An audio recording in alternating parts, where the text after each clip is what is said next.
Warangal ఏకశిలా junior కాలేజీలో inter second year చదువుతున్న విద్యార్థులతో ఉపాధ్యాయుడు అసభ్యకరంగా ప్రవర్తించడంతో కాలేజీ ముందు విద్యార్థిని కుటుంబ సభ్యులు ఆందోళన చేపట్టారు. విద్యార్థిని కుటుంబ సభ్యుల ముందే కీచక ఉపాధ్యాయుని తప్పించాలంటూ విద్యార్థిని బంధువులు ఆరోపించారు.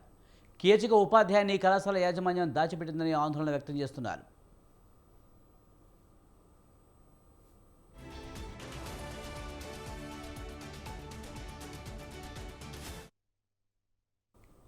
వరంగల్ ఏకశిలా జూనియర్ కాలేజీలో ఇంటర్ సెకండ్ ఇయర్ చదువుతున్న విద్యార్థులతో ఉపాధ్యాయుడు అసభ్యంగా ప్రవర్తించడంతో కాలేజీ ముందు విద్యార్థిని బంధువులు ధర్నా చేశారు. దీనికి సంబంధించి మరింత సమాచారాన్ని మా కరెస్పాండెంట్ సుధాకర్ అందిస్తారు. సుధాకర్, వరంగల్ జిల్లా ఏకశిలా జూనియర్ కాలేజీలో ఇంటర్ సెకండ్ ఇయర్ చదువుతున్న విద్యార్థులతో ఉపాధ్యాయుడు అసభ్యంగా ప్రవర్తించారని బంధువులు ఆందోళన చేస్తున్నారు. పూర్తి సమాచారం ఏంటి? Thank you Vijay. గత కొద్ది రోజులను చూస్తే వరంగల్ జిల్లా వ్యాప్తంగా చూస్తే కీచక ఉపాధ్యాయులు ఉపాధ్యాయురాలు అని చెప్పుకోవచ్చు. ఎందుకంటే గత కొద్ది రోజులను చూస్తే నిన్న జంగం పట్టణంలోని జరిగిన శ్రీ చైతన్య స్కూల్లో విద్యార్థిని కుట్టడమే కాకుండా విద్యార్థులను చాలా చిత్రహింసలు పెడుతున్నామని చెప్పడం జరుగుతుంది. దీంతో పాటు చూస్తే ఈ రోజు మళ్ళీ ఇంకో ఘటన కూడా జరిగింది. ఇది వచ్చేసి ఏజెన్సీ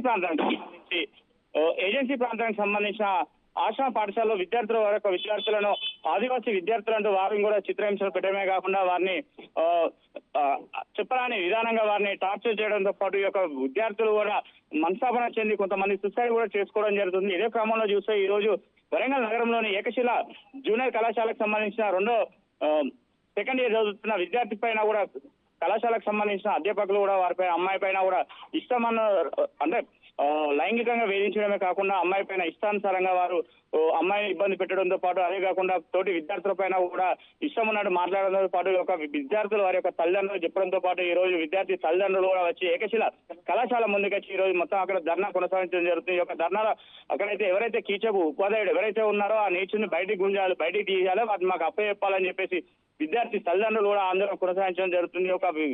ఎవరైతే ఆ ఉపాధ్యాయుడు ఉన్నాడో అతన్ని కాలేజీ యజమాన్యమే దాచిపెట్టి లోపల ఉంచి వారిని అతను బయటికి పంపించకుండా చేయడంతో పాటు వారు విద్యార్థులు తల్లిదండ్రులు కూడా అక్కడ పెద్ద ఎత్తున ధర్నా కొనసాగిస్తున్నారు. విద్యార్థి తల్లిదండ్రులే కాకుండా ఇటు విద్యార్థి సంఘాలు కూడా వీరు కూడా వచ్చి పెద్ద ఎత్తున కూడా ఆందోళన కొనసాగిస్తున్నారు. ఎందుకంటే గతంలో చూస్తే వరంగల్ నగరంలోని ఇలాంటి చాలా ఘటనలు జరిగినాయి. ఇకనైనా పునరావృతం కావాలి, ఇలాంటి చర్యలు తీసుకోకుండా ఒక ఉపాధ్యాయుని పైన అతనికి తగిన శాస్త్రి చెప్పాలి, అతను బుద్ధి చెప్తేనే ఈ యొక్క వ్యవస్థ మొత్తం సెట్ అవుతుందని చెప్పేసి విద్యార్థి తల్లిదండ్రులు కానీ ఇటు విద్యార్థి నాయకులు కూడా ఆందోళన కొనసాగిస్తున్నారు. అదే కాకుండా ఎవరైతే ఈ యొక్క ఉపాధ్యాయుడు ఉన్నారో అతను తక్షణమే శిక్షించాలి, అతని పైన కేసు పెట్టి అతనికి తగిన శిక్షించాలి. ఎందుకంటే ఒక విద్యార్థికి అయింది, ఒక విద్యార్థితోనే ఆగిపోవాలి, లేదంటే మరో కొంతమంది విద్యార్థులు కూడా ఇలాంటి పరిస్థితులు ఎదుర్కోకూడదు అని చెప్పడం జరుగుతుంది. ఎందుకంటే రోజు చూస్తుంటే వరంగల్ ఉమ్మడి జిల్లానే కాకుండా ఇతర జిల్లాలలో కూడా ఇలాంటి ఘటనలు రోజుకొకటి జరుగుతున్నది. ఇలాంటి ఘటనలు కూడా జరగకుండా ఉండాలని చెప్పేసి ఇటు విద్యాశాఖ అధికారులు కానీ ఇటు విద్యాశాఖ ప్రిన్సిపల్ సెక్రటరీ కానీ వీరు కూడా